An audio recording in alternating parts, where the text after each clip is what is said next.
A national child care shortage is occurring across the country and here in Louisiana. Families and businesses are feeling the impacts, especially in the wake of Hurricane Ida. Dr. Libbie Sonnier, Executive Director of the Louisiana Policy Institute for Children, joins us to discuss this crisis. Thank you so much for being with us. Thank you for having me.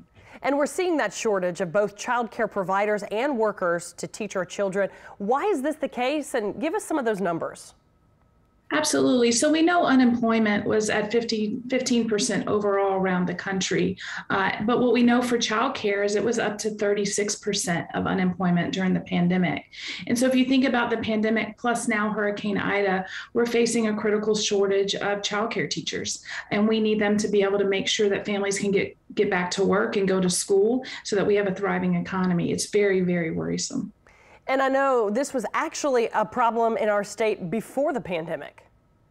It was a huge problem before the pandemic. We have childcare providers that really operate on razor-thin margins, and so they were really struggling to find their teachers then. And so the solution is that we've got to be able to increase their pay, but our childcare providers don't want to increase rates for families because they know families can't afford that.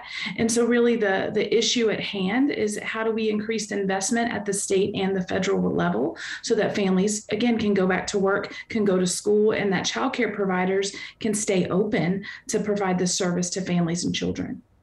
And you would absolutely think that the provider would be afraid to raise the rates right now because so many people are in a bind. My child, her rates just increased $50 per month. That's $600 a year. So that's one of the solutions. What are some of the other solutions besides increasing rates right now with so many people hurting?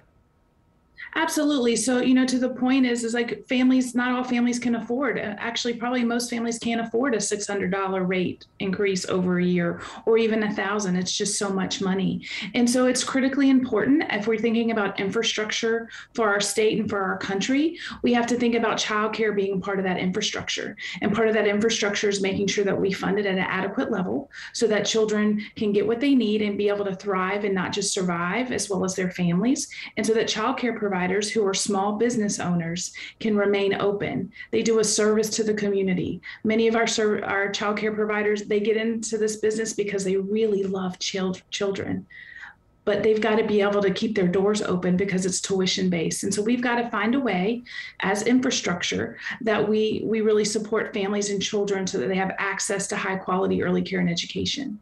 And you did just touch on it there. This doesn't just affect people at home who have children in daycare. I was shocked to see that employee absences and turnover costs due to childcare issues, they cost Louisiana employers about $816 million a year and cost the state's economy $1.1 billion annually. That's staggering.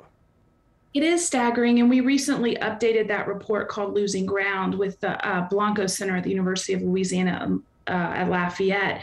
And what we found is that what it actually costs the state now is $1.8 billion. That's big money to a state that is desperate for resources. And so when you think about what's happening to families and children, but then you think about what's happening to our economy as a state, we have to do better.